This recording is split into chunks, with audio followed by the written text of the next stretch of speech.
All right, what's good, everyone? Welcome to an all new episode of That JUCO Life, still in season 2, and I'm here with Davon Wilson. Davon Wilson is currently an assistant head coach at White Plains High School of the 914 area, but he's also a JUCO product out of Sullivan County Community College. So, Davon, man, how's everything going? Everything is good, man. Can't complain. Snowing out here, so Right, just right. trying to stay warm, man. Right, snowing affecting everything here in the Bronx too. So first things first. So you know how we start these interviews off. We're just gonna start off with like your high school career. So tell us about your high school career. You played at White Plains High School. hmm Um, good program, good program out there in 914 area, and they were one of the best teams in the state back in the late '90s, early 2000s. So like, tell me about your days over at White Plains High. Well, originally at White Plains, Coach Mayfield came in, and his first season there, he won a state championship. And those guys played against Felipe Lopez and Rice, and lost in the Federation Championship. Eventually, lost to Rice. So, just being at White Plains and playing for Coach Mayfield, who has a ton of knowledge in basketball, it was just a blessing, for a lot of players. Because one of the things that we did was, if you weren't a big guy, you even if you Right. were a big guy or you weren't a big guy, you had to learn multiple positions. So Mhm. you had guys that were maybe 6', 6'2", that could post up, guards and stuff like that. So he helped us develop our basketball game tremendously. I played as a senior in '98, '97. I didn't play, but I was, because I concentrated more on baseball. I was actually a better baseball player than I was a basketball player for a while. And my friends just kept on telling me, like, man, listen, come play baseball. Come play basketball. Come play basketball. And I was just like, nah, I'll just continue playing baseball, because that's what I was excelling at. And then I just kept growing, and I kept growing, and I was just like, man, maybe I should give this basketball thing a little bit of a shot. And I did, and I had a pretty successful senior year at White Plains. We lost in the county championship against the against FDR. FDR eventually went on and they lost, but then the following year, in 1999, our school went and actually won the state championship that year, and they played against Cardozo. So by that time, I had already graduated from White Plains, and before I got to Sullivan, I actually went to Morrisville. I went to Okay. Morrisville in 1998, and I went there, and I was there not even for a full year, because I didn't take school seriously. I got there thinking, oh, I'm just going to be here to play basketball. I'll take care of my grades and stuff when it comes due. But I slipped up, and eventually I was asked to leave Morrisville. So I left Morrisville. I had to come home, tell my mom that I got kicked out of college. Tell other people that my situation is different now. Had to get a job. Came home, got a job, worked in the mall, doing little stupid odd jobs. And, people used to come up and say to me, like, listen, Davon, like, what's going on? Like, what are you doing? And I was like, man, I need to get back into school. So before the whole Sullivan situation came about, there was a coach in Farmingdale State. Actually, Farmingdale State was really, really good at this point in time at JUCO. And Coach Mustoff was there. And, a couple of other guys from Westchester were planning on actually going to Farmingdale State. So Coach Mustoff came to my house to recruit. And guys like, I don't know if you know Shea Lopez, Chris Abezum, he went to Mount Vernon High School. And actually a kid named Shalimar that's from the Bronx. He was 7 foot. And we actually were going to go to Farmingdale State, man, and it backfired. I guess not backfired, but it didn't plan out because Coach Mustoff must have left or something like that. I can't remember what it was. So these guys decided to go to Sullivan. And honestly, I had heard of Sullivan because I have family members that played at Sullivan, and it was very eye-opening to go to Sullivan and do it the way I did it, because I went and I basically got myself back in the school. And going to Sullivan with the talent that they had already there was no guarantee that I was going to be able to play. You know what I mean? So I basically had to get there, fill out all the paperwork, get my own housing, figure all of this stuff out all by myself this time. And then on top of that, I had to go out here and show and prove that I belonged. You know what I mean? And that was the biggest thing, because at Sullivan, you get guys that are coming from D1 schools or should have been in Division I schools or whatever it may be, because a lot of people don't understand is that when you play JUCO basketball, especially at the Division III level, you're automatically eligible. So going in, it doesn't matter what your grades are, especially coming out of high school, you're automatically eligible to play at a Division III JUCO. So a lot of guys decide to go D3 JUCO to get their grades back, and then just eventually end up going with D1 or D2, whatever it may have been. So I get up to Sullivan. At Sullivan, Coach Brown is there at this time. He's a young head coach. There's a ton of talent. When I say a ton of talent, I'm talking guys like Irv Opong. I'll be right back. He was there when I first got there. Doug, this another guard from Brooklyn, he was there. Man, Steve Sawaka. I know everyone knows Steve Sawaka. He gets buckets.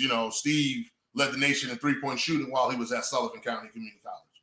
Right. So just with those couple of guys, the year that I got there beginning, because like I said, I got kicked out of school. So when I got kicked out of school, I had to basically lost a year of eligibility.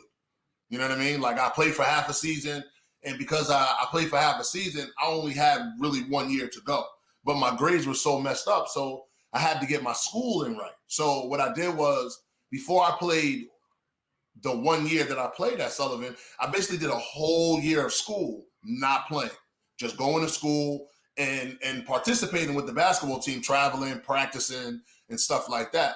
So on that team was loaded, man. Like I said, Irv Opong, my man Doug, Chris Abezum, this kid named Kurt, Tim Butler from Queens, Far Rockaway, Sharon Brown, S-Class Brown, he was on that team. I'm probably missing some other people, but it was a deep basketball team. And we had a ton of fun. We played the right way, and we challenged each other, and everyone challenged other kids who we played against. Playing in that year, actually, that was the year that Globe was really big. Globe had my man Mike from Harlem. Man, I can't remember Mike's last name right now. But Mike from Harlem, huh? McLeod? Yes. Okay. So they had Mike, they had the kid Spider, and they had a couple of other kids. So that team was deep, and Westchester was deep as well. They had Shane Gatson, they had Damian Cross Country Daniels. So these are teams that are Division I schools, and we're playing against them at JUCOs, and we're handing them. You know what I mean? Like we're not like just hoping we can compete. We're going out there, and everyone knows that these teams are for real. So Sullivan is a school where, especially then, where you had to, a lot of people came in there with a name. I wasn't one of those guys that went in there with a name. I was one of the low key guys just from Westchester who just wanted to play basketball because I loved it. And when I got there, I realized that, okay, I can play with these guys, so let me elevate my game. So I worked on my skills and skill development. And, the following year, I moved right into the starting slot. And, the year before, we went to the national championship. Lost to the national championship, like one of the most heartbreaking things ever. And then we go back to the national championship. So 1 year we go, first year, everyone's talking, whatever. Then this year we go back and nobody picked us to go back to the national championship. We actually had to beat Nassau Community College in the finals at Sullivan County Community College. It was one of the craziest games I've ever been involved in, man. Kid had a chance to win the game at the free throw line, missed both free throws. Wow. It's both free throws. We go down, eventually win in overtime, go to the national championship. So here we are at the national championship 2 years in a row. we're riding high because we're like, we've been here. We know what it takes to get back to this game. You know, we're just going to take it game by game. We play some really, really good teams, man. When I say really, really good, I'm talking about like a lot of people don't understand how good college basketball is. JUCO, NAIA, D1, D2, D3, you know, people only see the Division I. You know, some people see D2, some people see D3, but I don't really think people really understand like how good Division III JUCO basketball is. Because you're playing against kids that eventually, just like everybody else, they have Division I aspirations and stuff like that too. So, you know, we played against a bunch of kids that eventually played D1. You know, guys that went to Kent State, guys that went to a couple of colleges in Texas, to name a few, whatever it may be. So we make the national championship, man. We're riding high, and we kind of come out and we kind of lay an egg in the first half, and it's all right to lay an egg in the first half, you know, because you got a whole nother half of basketball. Right. But we didn't play that well as a team.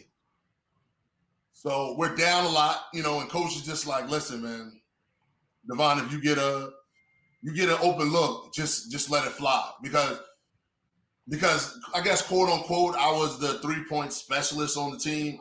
You know, you have guys that are basketball players and they can shoot. Then you have guys that are shooters. You know what I mean? Then you have guys that are scorers. So one of the biggest things was getting me open shots. You know, on the team, I led the team in 3-point shooting. For a couple of months earlier in the season, I led the nation in 3-point shooting as far as Division III JUCO is concerned, not, you know, Division I, nothing like that. So I can shoot the ball. So basically, you know, they're swinging the rock to me and I'm letting it go. You know what I mean? And I basically I help bring us back and bring in, I want to say it brought the game to maybe about 8, maybe 9 points. But the other team was just like, they were way too strong of a basketball team. They had height, they had exceptional length, and they were very quick. You know, they had 2 7-foot guys. So this is my first time ever playing against 7-foot guys. You know, and I'm a good 6'3", 6'4" on a good day. So our tallest guy on our team was 6'7". Right. So we were the inventors of small ball before people were doing small ball. Honestly speaking, like before people were doing small ball, we put 2 little guards and 2 like slash forward guards and just one guy that was like a center, and we used to go out there and just play. Right. So, you know, we lose the national championship, man, it's very heartbreaking because I felt like if we would have won the national championship, I felt that we would have had a lot more offers on the table as far as, you know, what was going to happen going forward as far as, you know, graduating and then maybe garnering the Division I scholarship, because at the end of the day, you know, that's the dream. You know, the dream was to play D1, and unfortunately, I didn't really garner too much Division I interest as far as full scholarships are concerned. A lot of D1s, they were offering partial scholarships. You know, come in, you know, work. Maybe we'll find some extra money for you. You know, stuff like that, and that's all good and dandy. But my goal was to be a scholarship player. Division I, Division II, that was my goal. My goal was to say, listen, I gave up playing baseball to play basketball. I want to be a scholarship player. You know, I want to be able to show my mom and show my family and show other kids that I know that, you know, you can do it. If you really, really, really work hard to do it, you can really, really accomplish something. And, you know, I did that. You know, I worked extremely hard at the Division III level, just playing 1 year of college basketball. You know what I mean? Just 1 year at Sullivan County Community College. Because I had a pretty good year as a freshman at Morrisville, but the team wasn't really that good. We weren't really that good of a basketball team. So going from White Plains, where you're used to winning, then to Morrisville, where they're not used to winning. Now you go to Sullivan, where winning is first nature. It felt at home, you know, because you're just like, you know, I know I can go in here. I know I can go in here and probably 7 nights out of 10, we're just beating teams just straight off of our talent.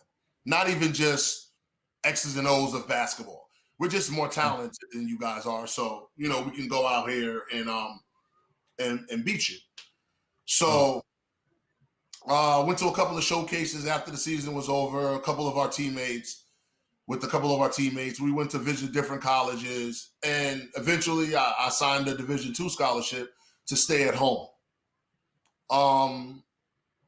Before that happened, I want to say one of the biggest reasons that I signed that scholarship to stay at home and not go away was because that summer after I graduated, man, it was like one of the toughest summers I ever had in my life. I lost 2 of my best friends in a car accident. My father died, my aunt died, my grandmother passed away. So mentally, I just wasn't ready. I wasn't, honestly speaking, I wasn't mentally stable enough to go far away and be away from my mom and other family members at the time. And honestly, I should have.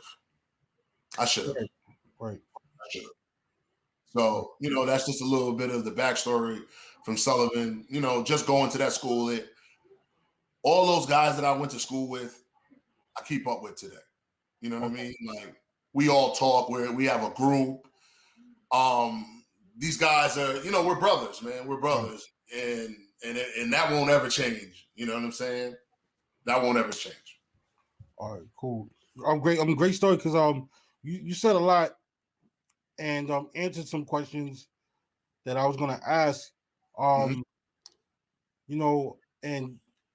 I want to just go back to the housing thing. So, like, the housing thing, like, how you said you had to get your own housing, because I hear that a lot with JUCO products, especially now. I was on the story, and this kid was describing, y'all not built for this. We had to get our own housing, and he was in another state, on the other side of the country. Yeah, he wasn't near home, so like that's rough. Like, what school did you wind up attending after Sullivan, since you had to stay home? Well, I attended Concordia College in Bronxville. That league that Concordia participates in is probably the best Division II college league there is in New York State. You play against a bunch of tough different programs. Actually, a bunch of those programs that we played against while I was at Concordia, they actually recruited me. And so it was kind of weird playing against those coaches that recruited you, at the end of the games and stuff like that. Right. But I didn't have a good career at Concordia. I don't, I never was one of the basketball players that I was never one of those kids that was uncoachable. You know what I mean? Like, I was always the coachable kid. And I also wasn't one of those kids that was used to losing like that. And that was a tough thing to deal with. Losing at the level that we lost at Concordia, and then not being able to actually like help your teammates in the games because the coach doesn't want to play you. Man, that was a tough situation. So, once I did get my little spot minutes here and there, and honestly, I don't know why the guy didn't like me. He's the one that gave me the ride. He's the one that signed me, everything. Right. He did all of this. So I honestly don't know why.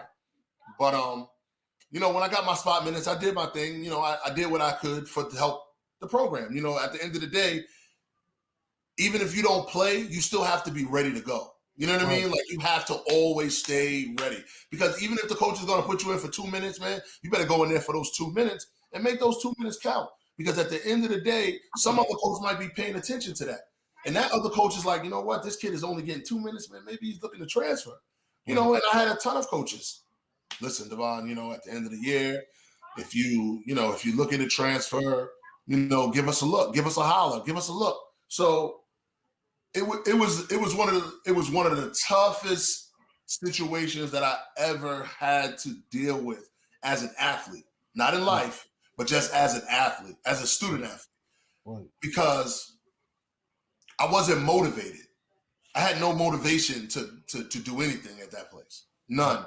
I wasn't playing, and then when I did play, I played extremely hard, but then I would play one game and then I wouldn't play the next 3 or the next 4.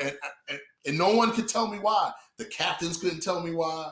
The head coach wouldn't answer. Nobody knew anything. So, Right. you know, last game of the season at Concordia, we're out at Southampton. We're out at Southampton playing a basketball game. It's an evening game. I'm actually playing in the game. I'm like super surprised. So I'm going extremely hard. I get a fast break, man. I go up for a dunk. On the way up for the dunk, I feel my freaking knee. I feel something in my knee tear or pop. So here I am holding on to the rim, dunk the basketball, holding on to the rim. People are looking at me like I'm going crazy. I'm like, yo, I hurt myself. You know, I know I hurt myself. I felt something pop. So they come and help me off the rim. You know, the coach is like, you know, trying to give me all types of crap, whatever. Make a long story short, a week later, I go have an MRI. Turns out I tore my meniscus. Oh, man. So basically, now I'm damaged goods as far as an athlete is concerned. You know what I'm saying? At a school that doesn't really care about sports. So I go have my surgery, everything. We're on vacation, everything. The coach doesn't call me. The captains don't call me. No one calls me to see how I'm doing.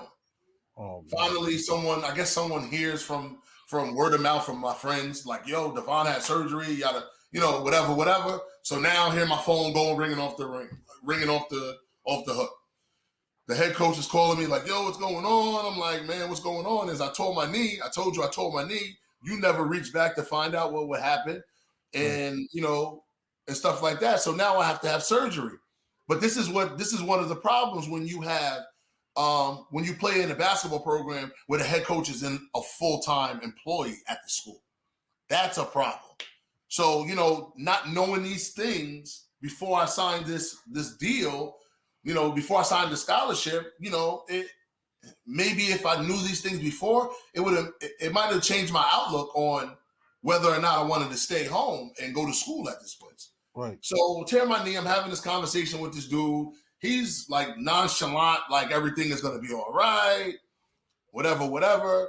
Make a long story short, we ended up like parting ways, like just a mutual agreement. Like, you know what? This is not best for me. This isn't best for you guys. You know, I got to do what's best for me, whatever. I did that, and that was like basically it, man. That was like the end of my basketball career, honestly speaking. You know, just playing in like stupid tournaments and stuff like that. But as far as a college experience is concerned, man, I had a great college experience. The 2.5 years that I played, I had a great experience, and I wouldn't change it for the world because it made me a better person. It actually helped mold me as a basketball coach because now I can tell kids what to look for, what not to, you know what I mean? Not what not to expect, what to expect. You know, how to go down these roads when it comes to recruiting and stuff down that nature. Right. I mean, that's big right there because I think that when some of our younger audience sees this stuff, they're going to be you know, very surprised at your story and realize, you know, got to be very wary of the coaches that you choose to play for because I mean that's big right there. So about two of the toughest players that you played while at Sullivan. Like this guy played with or against? You can say one that you played with and one that you played against. Okay. Because like one you played with may have pushed you to be a better player. The one you played against means like you always have to prepare for that guy. Because like you know how JUCO basketball is full of killers. You know, more hungrier than, you know, scholarship players on the Division I level, or most Division I levels, you know. But, like tell me, like, you know, toughest player you played with, toughest player you played against while at Sullivan.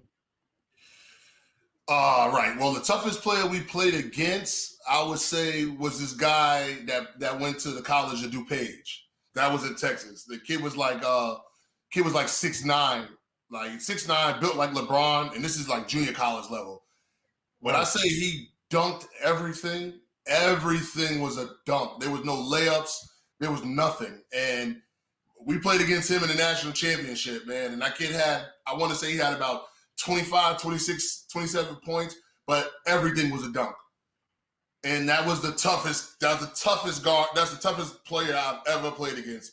I'm talking about like as physicality is concerned. Like he was an absolute man amongst boys at the college level. The toughest player that I ever played with at Sullivan County Community College, and I'm pretty sure there are other people that would agree with me, is Sharon S-Class Brown. Okay. Sharon Brown, from Queens, New York, Far Rockaway, Queens. Played for that. I believe he played for D&D and all of those guys. I think he played for TMP. Huh? TMP. Sorry. Yeah, he played for TMP. Yep. Yes. So Sharon was the type of teammate that you had to bring your A game every time you stepped on the floor with Sharon, because Sharon is he's expecting a whole bunch out. He's expecting a lot out of you. Right. You know, he's looking at me like, yo, if we down 2 or 3 and I pass you the rock, you better make this 3. Like there's no room for you missing 3-pointers and stuff like that. You know, and like I said, this goes back to this whole shooters and scorers mentality. Sharon Brown was a scorer. Like I seen this guy Sharon Brown had 1,000 points. He scored 1,000 points at Sullivan County in a half a year. Right. Oh wow, that's what I'm talking about. I'm talking about buckets, like pouring in buckets. And again, this is against Division I guys. This is against all the best of the best in New York and wherever, Connecticut, whatever, Jersey, wherever we go. These are the best of the best. And he's still killing these guys. I've seen this man have a triple-double with over 30 points multiple times. The best game that Sharon ever had while we were at Sullivan was, what happened was our coach Depew, who's the athletic director now, he did a program at Sullivan County Eastern Annex jail, right? So what happened is we went to go play basically in the jail. We go into jail as a program, and the first time we played in there, we played against the inmates. And when I say we played against the inmates, I'm talking about we played against dudes that's doing life. You know what I mean? Like this is who we're playing basketball against. But the second time that we played in there, whatever, we played against this I want to say 19U squad. So these kids are all college guys as well, but they're from all over different places. So it's our Sullivan team. It's about 7 of us, not the whole team. We jump in the cars. We drive down to the prison. Coach is like, yo, I need you guys to come and play against these other kids. Some of these kids are thinking about coming to Sullivan. So I was like, all right, great, we'll do it. You know, we hop in the cars, go down or whatever. We lace them up. We put our stuff on. We played like 2 or 3 games in there, bro. When I say we ain't drinking no water. We ain't drinking no Gatorade. We were drinking iced tea. We thought we was young and dumb. We thought like, yo, we can just get through this. We drinking a bunch of iced tea. So make a long story short, a lot of us end up cramping up in the final game. So Sharon is like, yo, y'all can't be serious, da da da. Man, this man ended up having 72 points. Jesus. Yo, that's tough. Yo, that's tough. Oh, man. I'm talking about 72, and I'm not even running down the floor. Right. Like I'm grabbing a rebound, and I'm outletting it to this man. He's going down, breaking guys down, pulling up for 3, bang. Going to the basket and 1. We just looking at him like, yo, he is like a man possessed. I never seen anyone score that many points in my life. Ever. I don't give a daggone what level of basketball it was. I watched that dude score 72 points by himself. 72. So Sharon easily. Now the hardest to guard, and I know I should have. It's obviously Irv. Irv, I'll be right back. I've never seen anyone faster than him with the basketball. You know, we used to have a press breaker. For what reason? Irv would get the ball, he'd break the press, get a layup out of the situation. He was a one-man fast break. You know, he just was one of the, and he's also one of the most humble dudes that I knew while we were in school. You know what I mean? He was a real cool dude. So Irv was a terror on the court because he just was so fast, man. Like you just can't stay in front of someone that fast. And he he had the quickness with the dribble too. So it wasn't like just one of those like, oh, he's just fast. Right. He's fast with that basketball, man. Like our intramural games used to be ridiculous. When the season was over, those games with S and Irv, and we used to split each other up. Like dudes would just be, oh man. Like I couldn't even. I wish, put it this way, I wish we had video of how it used to be when we used to play at Sullivan. Because if we did, those mixtapes would be ridiculous, man. They really would. That's crazy, yo. Yeah. That's 72 points. And I've seen him play at Pro City, Dykeman for a couple years. A lot of these tournaments, and like, you know, he'll make an impact on the game. But like he wasn't like the leading scorer. So I would have never known. Because that's just S, man. Like he's like he's kind of like a controller. You know what I mean? Like he's really like a controller.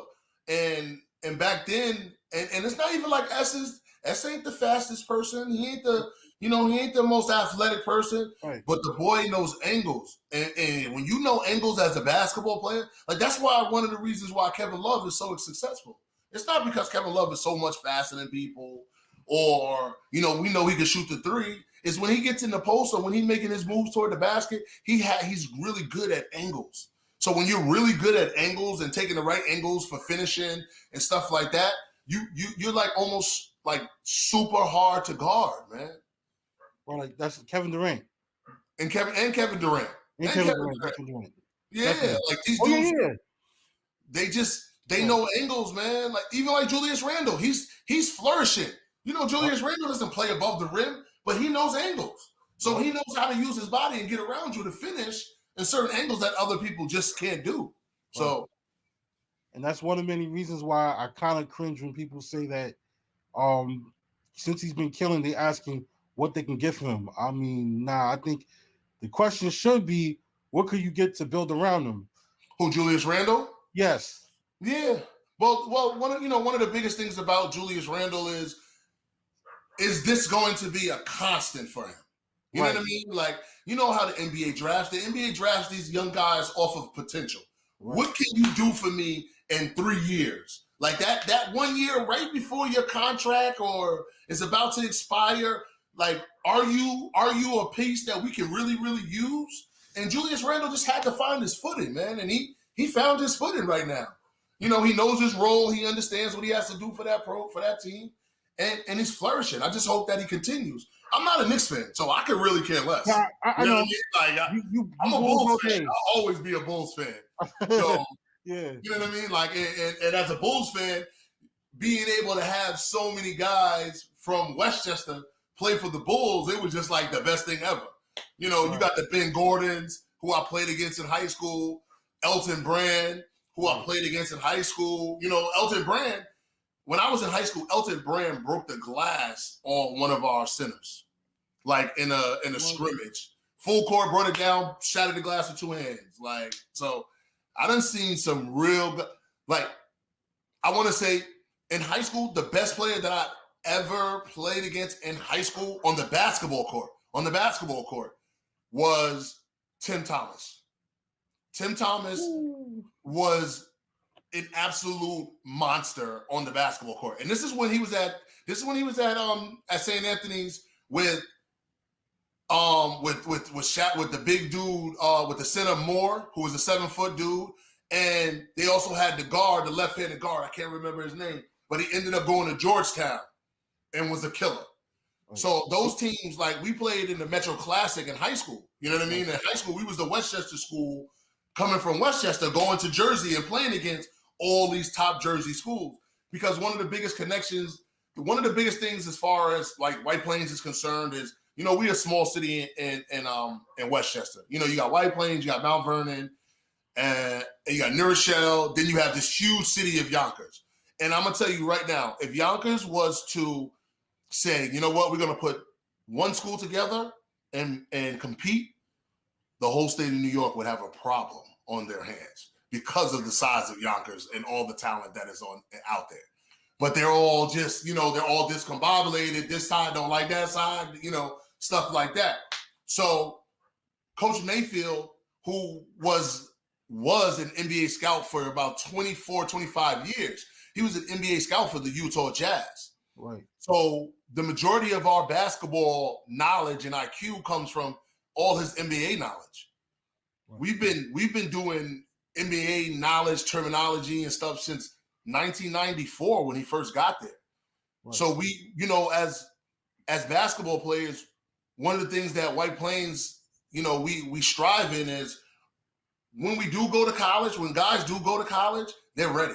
They're not going to school and it's like, oh, I got to pick up on this to get that. It's more of a, oh yeah, I know that already, Coach. We've learned that already because Coach Mayfield, it may be a lot to learn in a short amount of time, but he gives you so much knowledge as a basketball coach that it's hard not to accept it, man.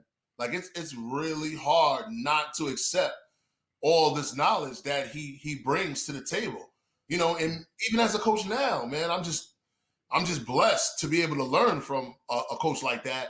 And even like Coach Lou DeMello, I learned from Coach Lou DeMello because Mike DeMello played for us as well. So just having those type of coaches in your realm and around you, they help mold your philosophy as a basketball coach. So I'm very proud of that.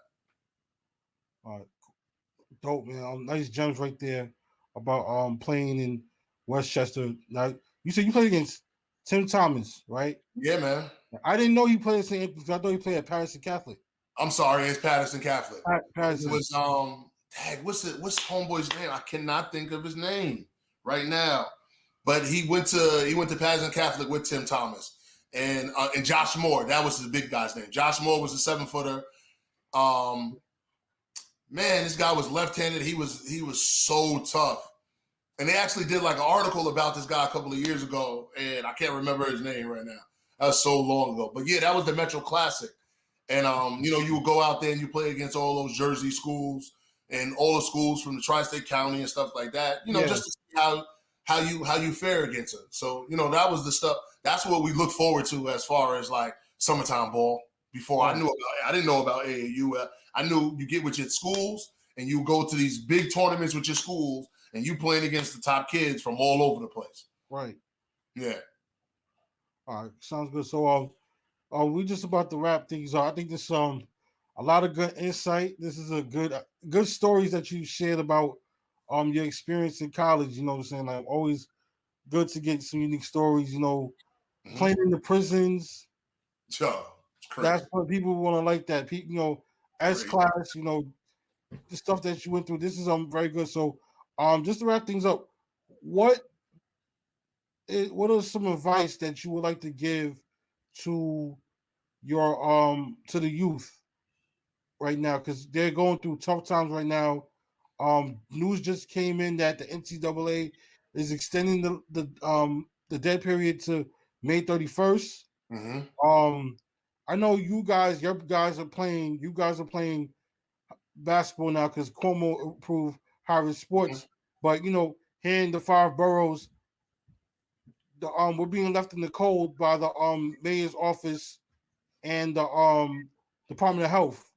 Because Cuomo gave the okay, but de Blasio is like, it's kind of like he doesn't care because he hasn't said anything. Yeah, and it's affecting the 5 boroughs here badly. Tactically been preparing. They've been ready. PSAL, they getting left in the dark even more. That's another. Schools are closed. A lot of schools are closed. Yeah, I work in a middle school, so like I go back in the building next week. I'm thinking high school's supposed to be, open as well, but they was like, nah. Which is kind of rough. And it kind of affects the Catholic League schools because I just interviewed Coach Alvarado and Isaac and RJ from Iona Prep, and they're going to be having a 7-game series against Stepinac. Yeah, I seen that. Pretty dope. So I'll definitely be in the area for that. And it kind of affects the Catholic League teams in the city are being left in the cold because of the city. So just closing this out, what is your advice to the young players now looking to play on the next level? Well, the biggest thing is just trying to stay ready, because playing at the next level is going to be tough next year as well, because a lot of those guys that are at the next level are not going to leave school, because they're also afforded this chance of coming back and playing for another year. Right. So staying ready is one of the biggest things that everybody has to understand. And when I mean stay ready not just in the basketball sense, because we get this whole situation like mixed together, thinking like basketball is just the answer. Right. You gotta have the grades in order for these schools to be able to get you in there, man. Right. Your grades have to be up to par before that school can say, okay, we're gonna offer you this or offer you that. Because at the end of the day, these coaches' jobs are on the line as well. So you have to understand that it's a business. It's not personal, it's a business. And you as a basketball player, as a student athlete, you have to know your business side as well. So going forward, do your due diligence before you decide to sign at a school or go to a school, because it's way too many kids that go to schools and a coach has never seen you play before. And that's in 8 times out of 10, that's not going to work.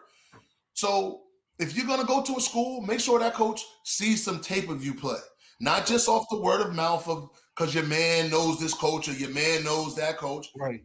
Send that coach some tape. You need live game film, not highlights of your 2 or 3, 4 good clips. Real game film. Have your game film ready. Have your transcripts ready. Right. Make sure you are ready to go. Stay ready. And then also for kids that haven't been playing, honestly, reach out to some of your AAU and your club coaches. Put some pressure on those guys to get you guys in the gym and get you guys at some of these AAU events and some of these showcase events.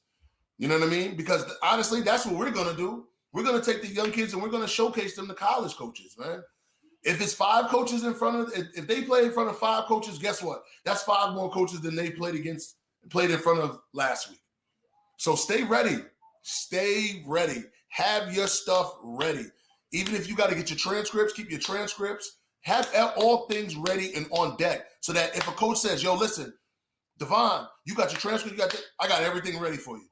Everything is ready. There's no ifs, ands, or buts about it. Because when you're kind of teetering, like you don't know what you want to do, that coach is already looking to go somewhere else.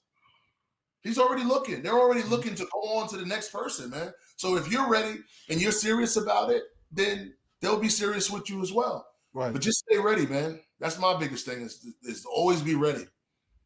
Right. And hope that the kids take that advice because it's getting ugly out here. Yes, it is, man. And I think before Corona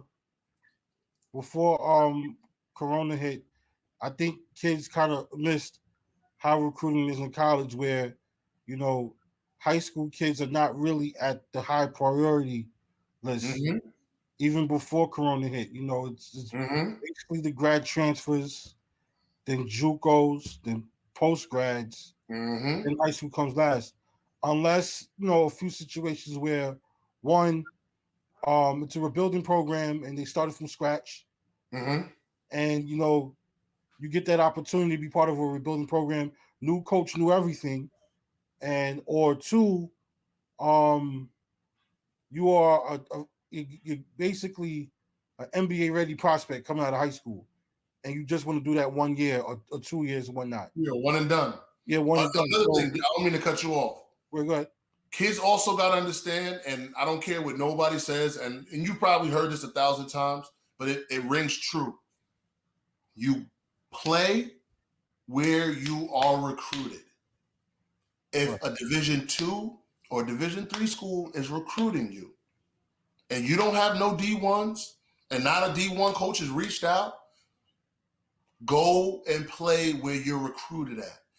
Right.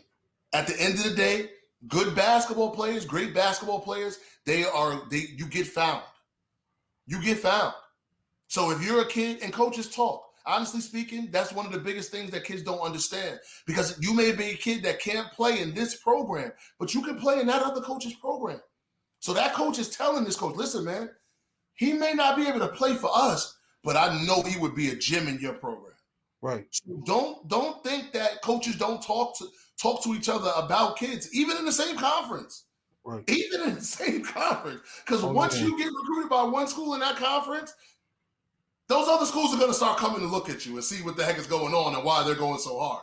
So play and go where you're getting recruited, man. Don't think you're bigger than where you're getting recruited.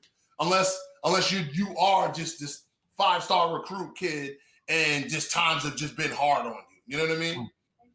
But besides that, go where you're getting recruited, man. Please do. Definitely. And that just about wraps up episode 3 of that JUCO Life, man. For Davon Wilson, Jaquan Bowden, we are out of here. Just hang on for a little bit once we're done recording, because I just got to discuss for next steps stuff. So all right, cool. For Davon Wilson, Jaquan Bowden, we out of here. It's that JUCO Life. Peace.